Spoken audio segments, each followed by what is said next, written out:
Assalamualaikum warahmatullahi wabarakatuh.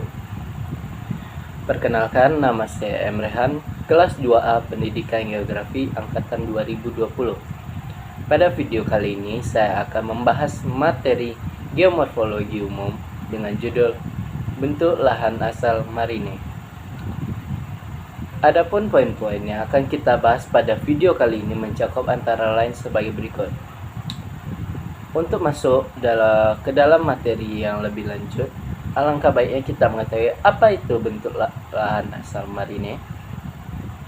Bentuk lahan asal marine adalah semua bentuk lahan yang dihasilkan oleh aktivitas laut, yaitu oleh adanya tenaga gelombang atau wave dan arus laut atau current. Gelombang dan arus laut akan mempengaruhi terjadinya pasang surut. Semakin dekat gelombang dengan pantai, maka kekuatannya berkurang.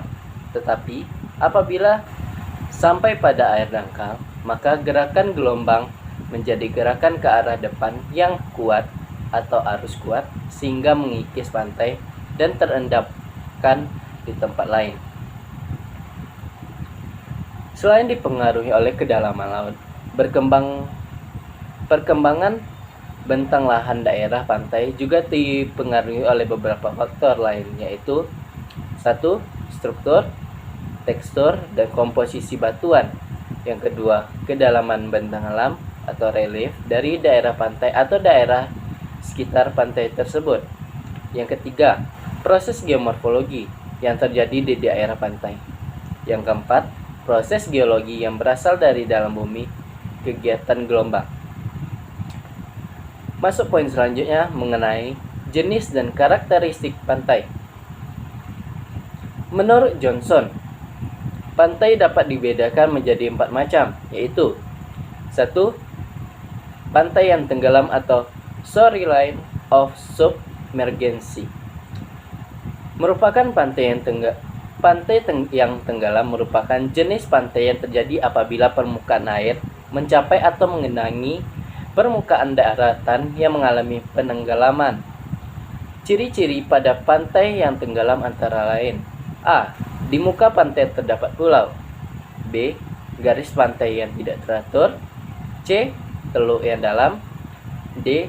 Lembah-lembah turun. Yang kedua, pantai yang terangkat atau shoreline of emergency. Merupakan pantai yang terjadi akibat adanya pengangkatan daratan atau adanya penurunan permukaan laut. Ciri-ciri pantai naik antara lain: A. Di muka pantai terbentuk undak-undak pantai dan gosong pasir atau tanggul-tanggul. B. Garis pantai relatif turun. C. Relief relatif rendah. Yang ketiga, pantai netral atau neutral shoreline. Pantai netral adalah pantai yang tidak mengalami penenggelaman atau penurunan. Ciri-ciri pada pantai netral mencakup: A. Garis pantai relatif lurus. B. Pantai landau atau ombak yang tidak besar. C. Kadang-kadang terbentuk delta bila suplai material melimpah. Yang keempat, pantai campuran atau compound shoreline adalah jenis-jenis pantai yang terjadi sebagai gabungan 2 atau lebih proses di atas. Berarti dalam suatu daerah bisa terjadi proses penenggelaman, pengangkatan, pengendapan, dan sebagainya. Ciri-ciri pada pantai campuran: A. Pantai menunjukkan undak pantai. B.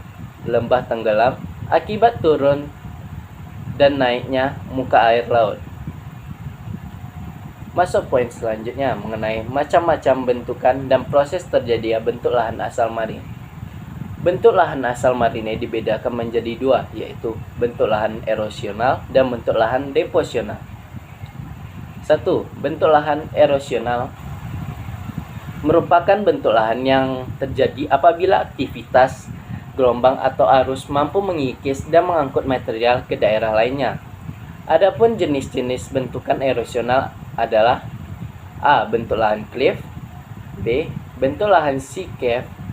C. Bentuk lahan sea arch. D. Bentuk lahan sea stark. Dan E. Teluk.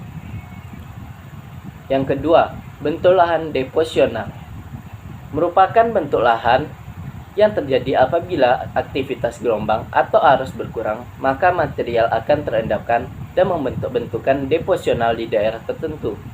Adapun beberapa jenis bentukan deposional yaitu 1. Pantai bergisi, 2. Beting gisi, 3. Tombolo, 4. Spit, 5. Laguna. Beberapa bentuk lahan deposional marine seperti A. Delta merupakan proses marin yang sering dipengaruhi juga oleh aktivitas daratan, yaitu aktivitas fluvial, sehingga sering disebut sebagai proses fluviomarin.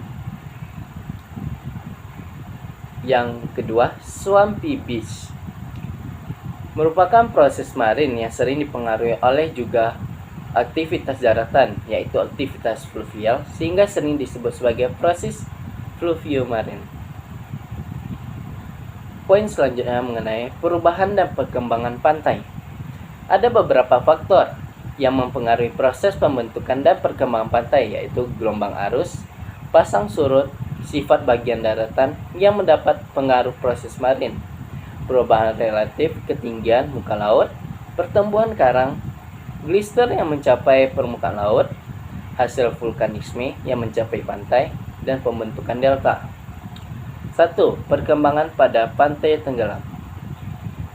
Terdapat beberapa poin, yaitu A. Stadia awal atau early yaw, ditandai oleh garis pantai yang tidak teratur, banyak teluk yang dipisahkan oleh daratan yang menjorok ke laut.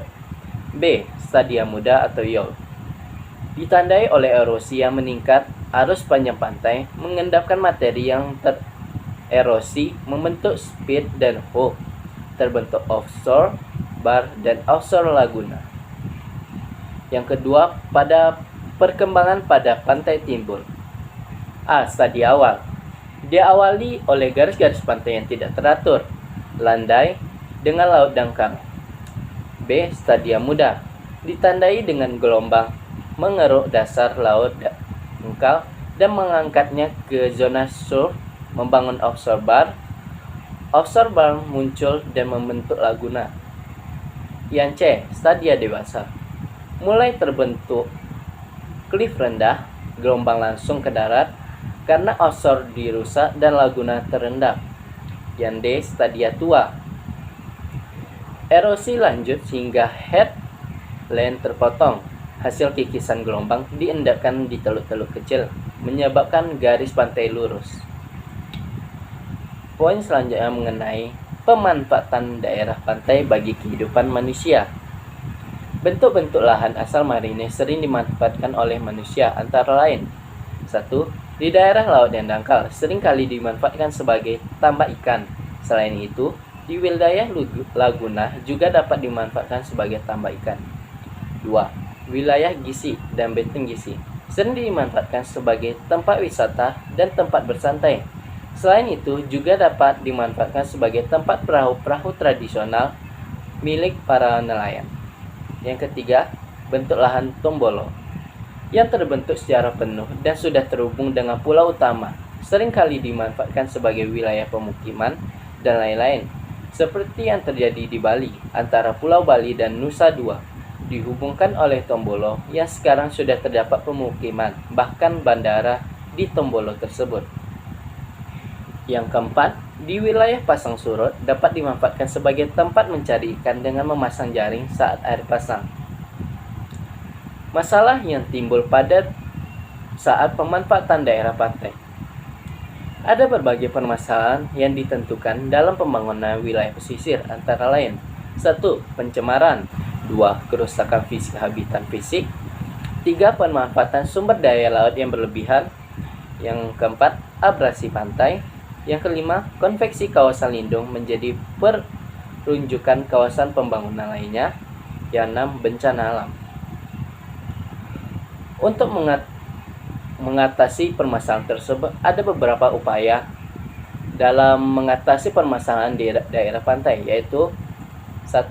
Memberikan sosialisasi atau pemahaman kepada masyarakat tentang pentingnya menjaga kelestarian lingkungan hidup, khususnya terumbu karang dan pohon bakau.